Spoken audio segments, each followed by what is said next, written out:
Yeah. So yeah, thanks for inviting me. And yeah, I'm looking forward to chatting with you about something that's really near and dear to my heart. Before I start, I'd like to acknowledge the traditional owners of the land on which I'm living and working, the Bunurong peoples, and pay my respects to elders past, present and emerging. And I guess as someone of UK descent who's lived in this region for, well, my family's been here 6 generations now, I do want to acknowledge that the lands were never ceded. Yeah, so I might just share my screen, and without further ado, I'll get into this presentation. Can you all see that? Yep. All right. So yeah, just a little bit about me. Oh, that's not changing. Can you see my second slide, or is that still on the title slide? It's still on the title slide, Vicky. Okay, let me unshare that and I will just share my other screen. I'm working on 3 screens here, so hang on.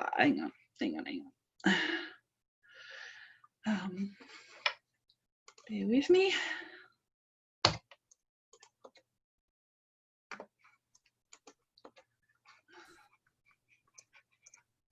This gets really messy.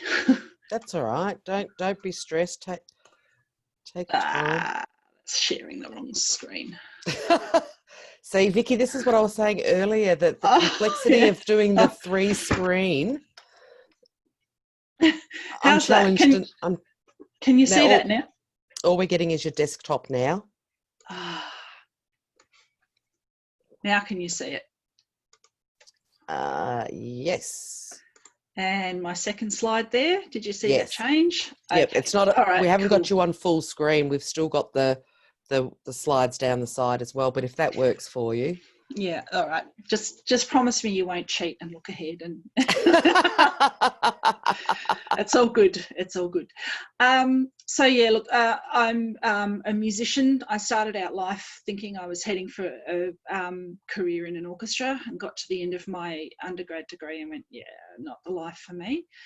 But yeah, lived in Thailand for 8.5 years and developed an interest in community arts and using arts for cultural heritage, not preservation, that's not the right word, but I can't think of the right word.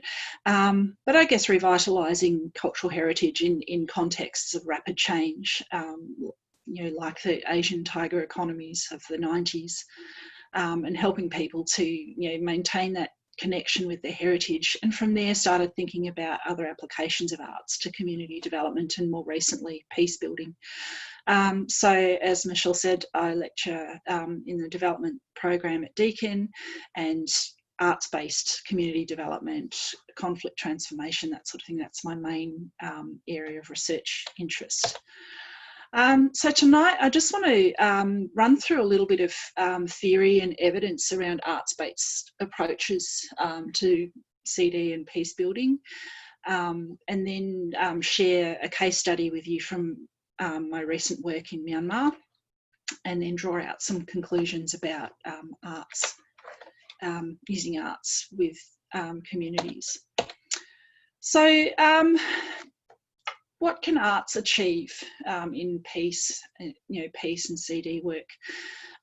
This diagram comes from an article that's coming out next month that I published with a colleague, Kim Dunphy. Some of you may know Kim. We did a systematic review of 27 studies of arts-based international development. So using arts for community development, but in developing countries. I hate that term, but let's just bear with it for convenience tonight. And what we found was a nested series of processes that generate outcomes that then become processes for further levels of outcomes. So by engaging in arts, we create these enabling processes around safety using symbols. Entrainment.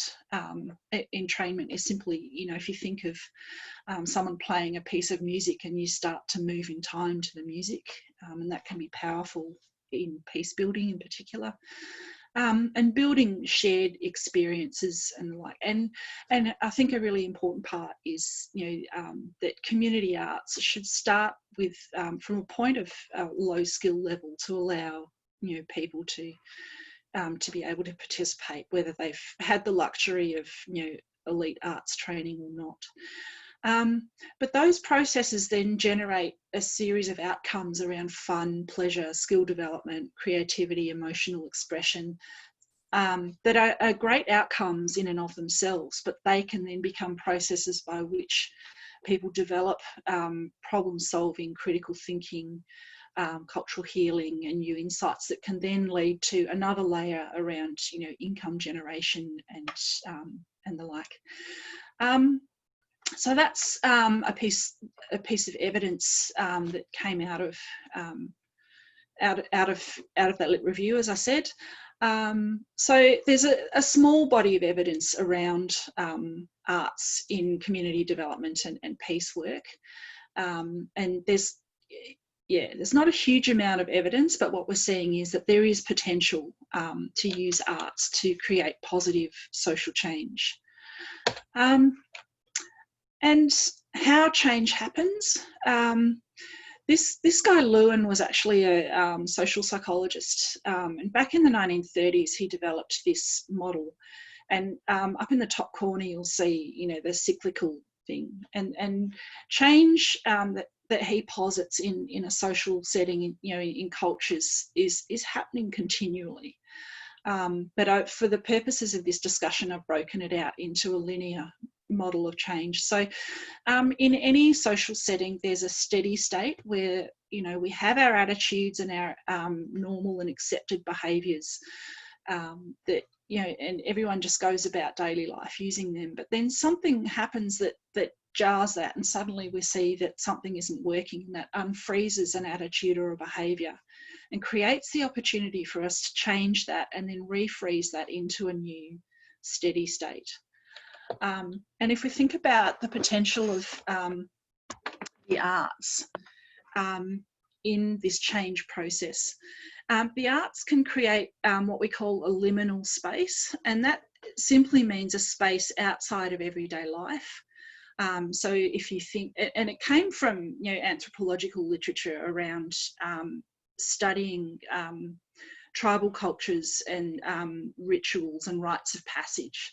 And, you know, I guess the common stereotype of a tribal society is that, for example, you know, when you pass from childhood into adulthood, you enter a rite of passage or a series of rituals. So you leave the state of being a child and go into a liminal space where changes happen, where you might be introduced to traditional secret knowledge that only adults can hold, or you go out on a quest or something, and then when you've been through that process you re-enter the community as an adult. So that space out that's neither child nor adult is a liminal space, and the arts can create for us a liminal space where we can use things like ambiguity and the possibility of, you know, multiple interpretations of something at the same time, and things like symbol, metaphor, ritual, to, you know, to create spaces where change can happen. So we use arts in our steady state in everyday life to codify ideas and attitudes. We can use the arts to unfreeze, to shock and jar people and get them to rethink an issue. And I mean, the political songs around the Vietnam War era are a classic example of that, challenging social mores. We can use arts to reflect and think about life, and experiment with change, rehearse change, and then codify ideas into arts artifacts that we carry into everyday life. So creating supports for a new steady state.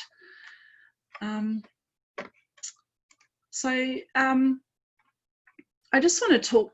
I'll talk in a moment about a case study, and at the moment we're looking at arts as I guess a pedagogical space in community development and peace building.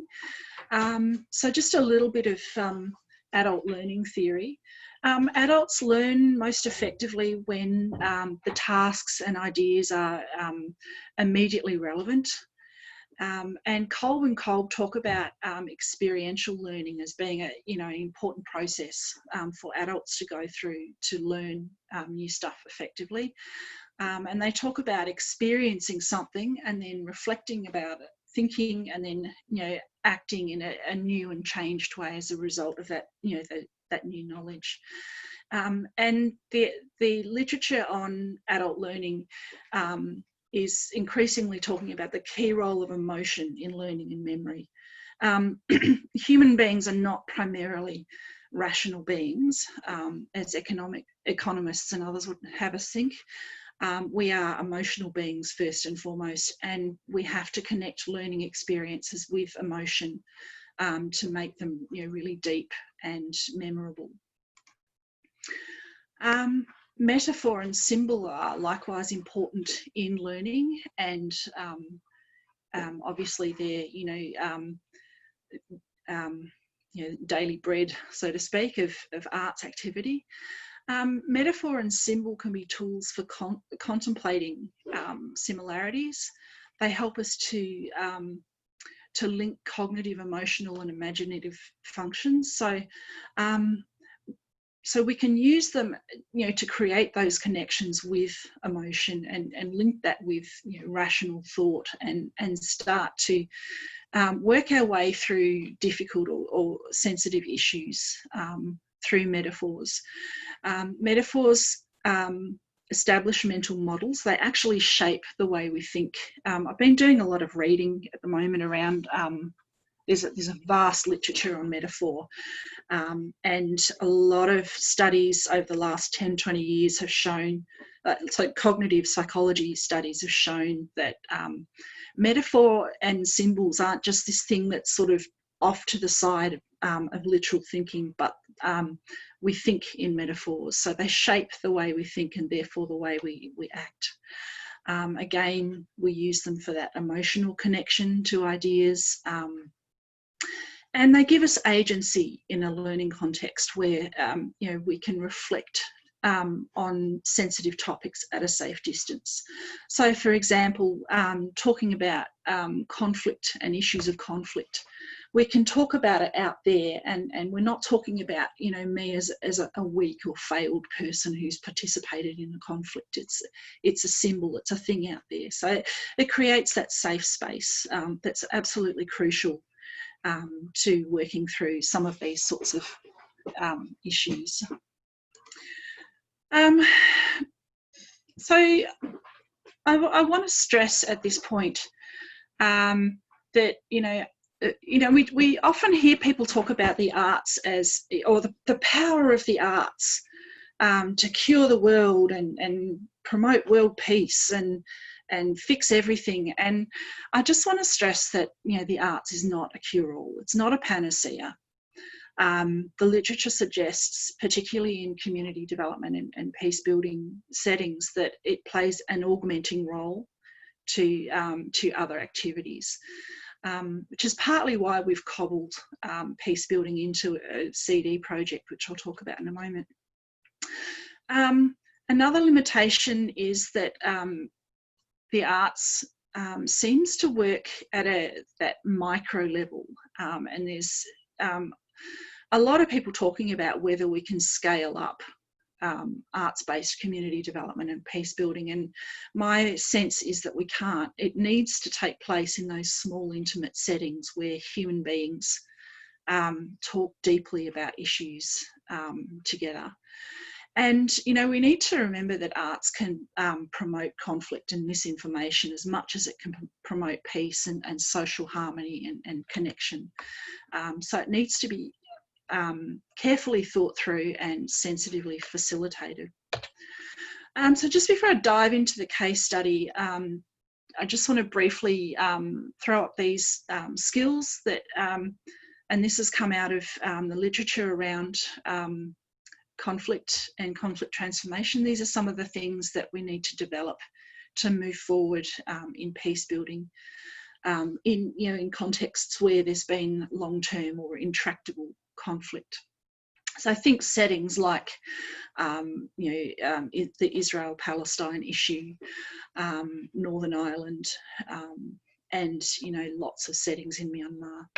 So we need to develop an emotional commitment to cooperating and moving forward, to build empathy and begin to see things from the other side's perspectives, to develop a shared identity based around a common humanity, to be able to communicate more effectively, to self-regulate. So moving beyond that sense of perceived threat to put a halt on my fear and step out and take some risks and start building connections with the other. And critical thinking and creative problem solving are important. Are there any questions before I dive into the case study, or should we I'll just keep going and we'll hold off till the end? We can take some questions now, or maybe you could, look, actually it's probably easier. Hold your questions. If you want to pop them in the chat in case you forget, do that, and we'll come back to them at the end of the case study. No worries. So my partner and I have been working with a local NGO in Myanmar since 2011, doing asset-based community development. So my partner met this guy when he was doing his PhD research in Myanmar, and he invited him to come and work with him in Rakhine State, doing asset-based community development. So they worked together to develop a program there that's been running. I think we're into our 4th cohort through this 3-year program now. And I started coming on board maybe 5 or 6 years ago.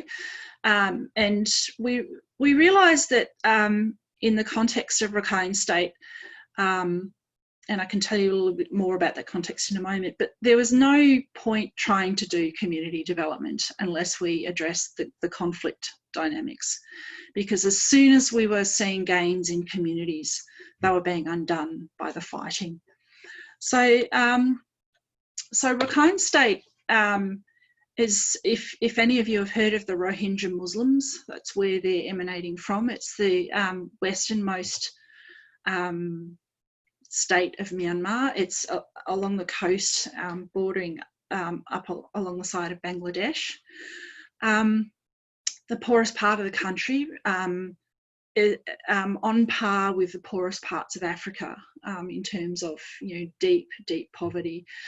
So there's been conflict going on for generations, but more recently, in the last decade, there's been several outbreaks of violence between the Rakhine Buddhists and the Rohingya Muslims, but also between those two groups and the Burma central government. The Burma are the ethnic majority in Myanmar, hence the previous name Burma that came from that ethnic name.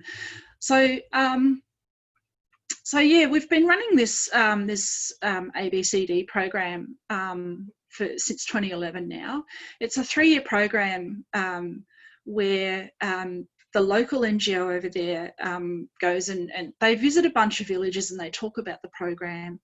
And if the village wants to get involved, they nominate a facilitator who comes out to the capital city every 6 or 8 weeks for training, and then they go back and work with their community to map out all the assets that they have, prioritise the issues they want to work on, and start working together. And then they come back and tell us, well, we want training in this or we want training in that, and we source experts in various things that they want to work on. So I've been going in roughly twice a year for the last 3 or 4 years, and running 2 to 3 day workshops using arts-based processes for peace building. So these are very much bottom-up processes. So these are some photos of some of the activities we've done, just to give you a bit of a taste for them. On the top left, there's an exercise that we do where they draw a palm frond. And this is an identity exercise. So often in conflict settings, identities become narrowed and rigidified around one thing. So I am Rakhine, I'm good. You are Rohingya, you are evil.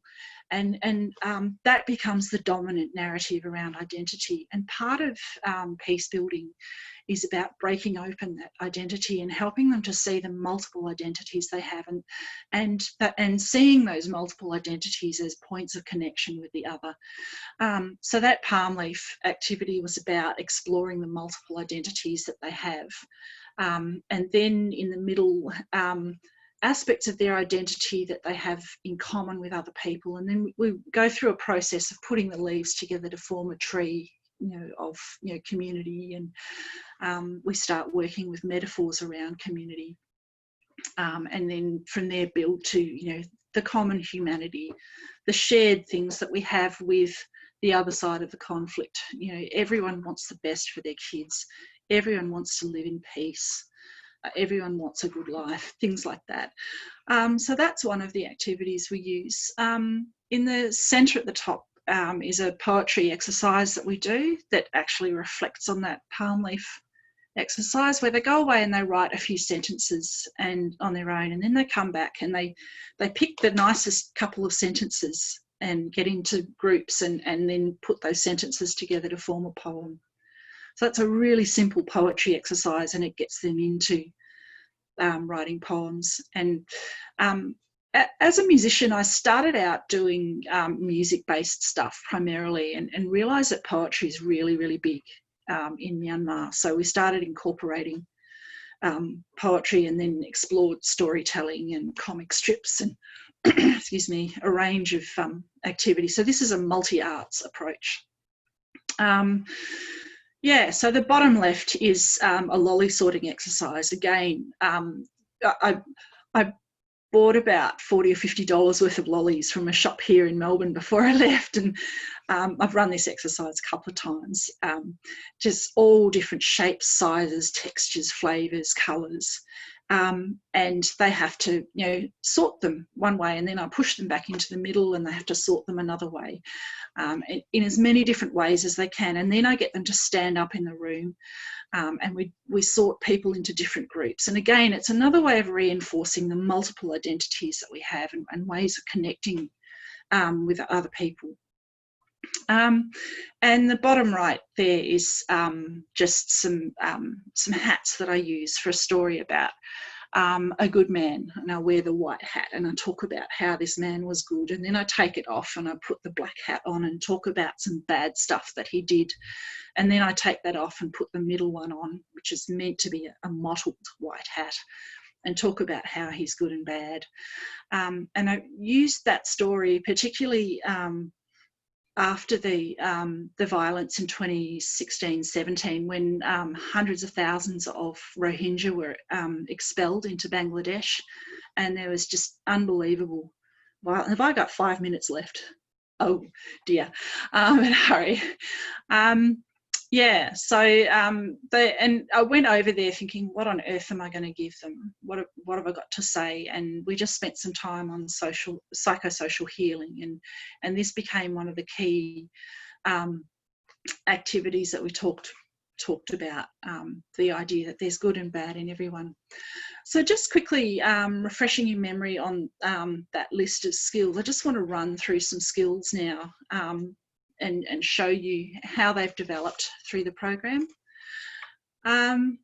So the first one, emotional commitment to cooperation. You can just skim the poem at the top. This poem was early days. It's not very optimistic, but starting to see that we really want peace. We don't want violence. But there's not much prospect. But then later on in the process, people realising we need reconciliation, not just peace. Stopping the fighting isn't enough. and then moving to a sense of, you know, agency. It's not just government that builds peace, it's us too. And realising, you know, that everyone can play a role in building peace. So empathy and understanding perspective. We spend quite a lot of time on perspectives and seeing things from multiple angles. And I'm sure you've all seen the old lady, young lady picture here. And maybe some of you have seen the 3-4 picture, which does my head in.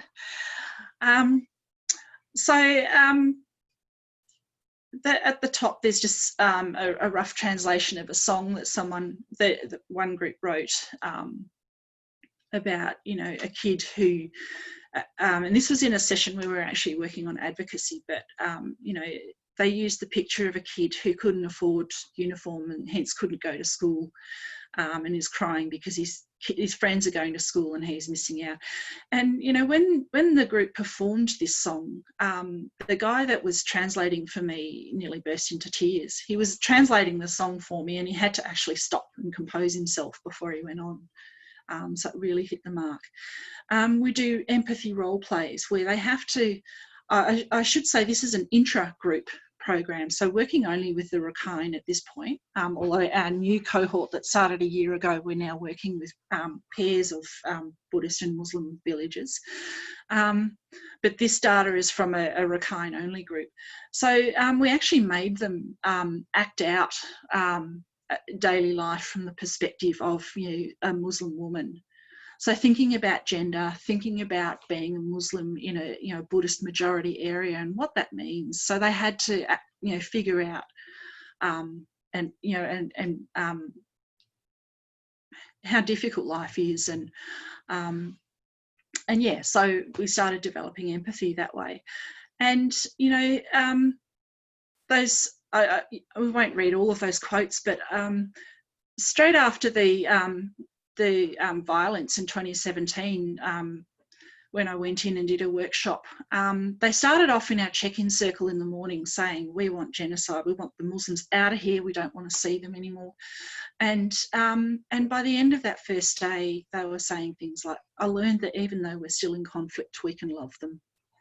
And, you know, that idea that different viewpoints can coexist. Yeah, so look, given time, I'll move on. So yeah, the palm leaf activity was a great one for looking at, you know, shared identities and things that, you know, people have in common around the world. And these are just some quotes from check-in, check-out circles and focus groups. You know, we have differences, but, you know, we need to find common ground to build peace. And that the lolly object lesson became a symbol that we kept coming back to over the course of 2 years. I learned from this that, you know, we're different but also the same, and we can have peace if we work together. Self-regulation. This one came a little bit later in some workshops we did around conflict resolution and attitudes that we have that drive conflict with other people. And I love that poem at the top. If you're a clever person, you'll delay your anger with others and improve yourself. And the story at the bottom is a man who used to come home from work tired, and his wife is stuck at home with 5 young kids. Yep, thanks. And, you know, she'd want to talk and he'd be like, oh, shut up. Bossy is a word for, you know, sort of like a nagging wife, if you like. And she would bossy him and he'd get all angry, but he realised through the training that he needed to actually listen to her and respond. And you know, it's fascinating. When I went into this, I was thinking of conflict in terms of, you know, between ethnic groups, and there's multiple layers of conflict in any community and between communities. And, you know, this guy said that, you know, he realised he needed to treat his wife differently, and, you know, that this saved his marriage. And frankly, I think, you know, if that's all I achieved, you know, with this, we did achieve more, but if that's all I achieved, I'm happy. Critical and creative thinking and problem solving. We spent some time brainstorming common conflicts within a village and use them to start role-playing and exploring ways to address conflicts. So this one is about a farmer who goes off to the rice paddy for the day, and his buffalo gets out and into the next door neighbour's veggie garden and tramples the garden. He gets home tired and hungry and just wants to eat and go to bed, and the neighbours, your buffalo destroyed my garden. So we get them to role play that, and some of the stories that came back showed that they were thinking about that. One guy, his auntie had disappeared for 30 years and came back to the village, suddenly turned up and wanted money, wanted inheritance from the family, and caused arguments. And he thought, no, hang on, he'd learnt all these new conflict resolution and mediation skills and was able to step in and resolve that. And another guy talked about, instead of responding negatively, we can get the community together to have a chat about the issue and find a way forward. And I won't spend too much time on this, but yeah, I love this song on the top right, that they use this picture, and again another perspective exercise, 6-9, and they wrote a whole song about it. Two people on the street are arguing, who are they at 6 and 9, and so on. So yeah. Sorry, this is a bit rushed. I know I've put a lot into a short presentation. So what role for arts in CD and peace building? Well, key role for symbol and metaphor in arts. It links those cognitive, emotional and imaginative functions. It becomes a hook upon which people place new ideas, and particularly in a setting of limited literacy where you're working with very concrete thinkers, and I'm not being derogatory saying that at all. These hooks become really important. I could go back to the community and do a check-in circle and ask, what do you remember from 6 months ago? And they'd tell me about, I'm nearly finished, about an object lesson from 18 months ago. I remember the lollies, and that means, and because of that I did. Really, really important role for symbol and metaphor in arts, and one of the key reasons I think why arts is so important in community. So why arts and not some other approach? These are quotes from check-in, check-out circles and focus groups. It's easier to understand through storytelling. When we compose a song or poem, it stays in our brain. It's helpful to use metaphors, and we can express ideas and opinions. It makes us laugh. When you stand up and lecture, we remember for 5 minutes, but when you demonstrate, we remember. So look, I'll leave it there.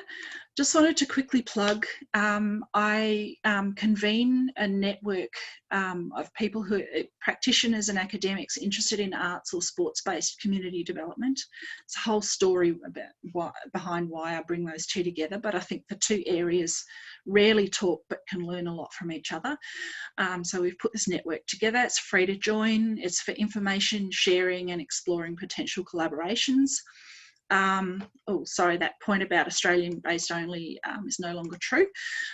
We've opened it up to international membership, and if you're interested, feel free to email me and I can send you some info and join you up. And that's it. Wonderful.